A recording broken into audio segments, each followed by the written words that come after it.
New ইয়র্কে প্রবাসী বাংলাদেশিদের আয়োজিত এক গণসংবর্ধনায় অংশ নিয়ে বাংলাদেশ জামায়াতে ইসলামীর আমির ডক্টর শফিকুর রহমান বলেছেন, দেশে ইসলামী মূল্যবোধ ভিত্তিক ন্যায় ও সমতা প্রতিষ্ঠার মাধ্যমে একটি কল্যাণ রাষ্ট্র গঠনই আমাদের লক্ষ্য। শনিবার স্থানীয় একটি হলে প্রবাসী বাংলাদেশিদের উপস্থিতিতে এই গণসংবর্ধনা অনুষ্ঠিত হয়। ডক্টর শফিকুর রহমান বলেন, আমরা এমন এক বাংলাদেশ গড়তে চাই যেখানে মানুষের মৌলিক অধিকার নিশ্চিত হবে, মেধা ও সততার ভিত্তিতে নেতৃত্ব গড়ে উঠবে। তিনি কর্মজীবী মায়েদের জন্য বিশেষ সুবিধা দেওয়ার প্রতিশ্রুতি দিয়ে বলেন, ক্ষমতায় গেলে মায়েদের কর্মঘণ্টা কমিয়ে 5 ঘণ্টা করা হবে, যাতে পরিবার ও সমাজ দুটোই শক্ত ভিত্তি পায়। তিনি আরও বলেন, বিদেশে বসবাসরত প্রবাসীরা দেশের অর্থনীতির প্রাণশক্তি।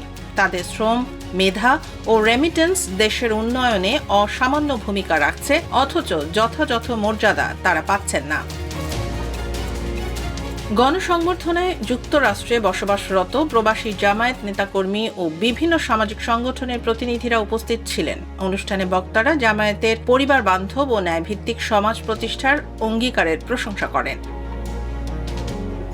সভা শেষে প্রবাসীরা আমিরকে ফুল দিয়ে সংবর্ধনা জানান এবং প্রবাস জীবনের নানা সমস্যা তুলে ধরেন।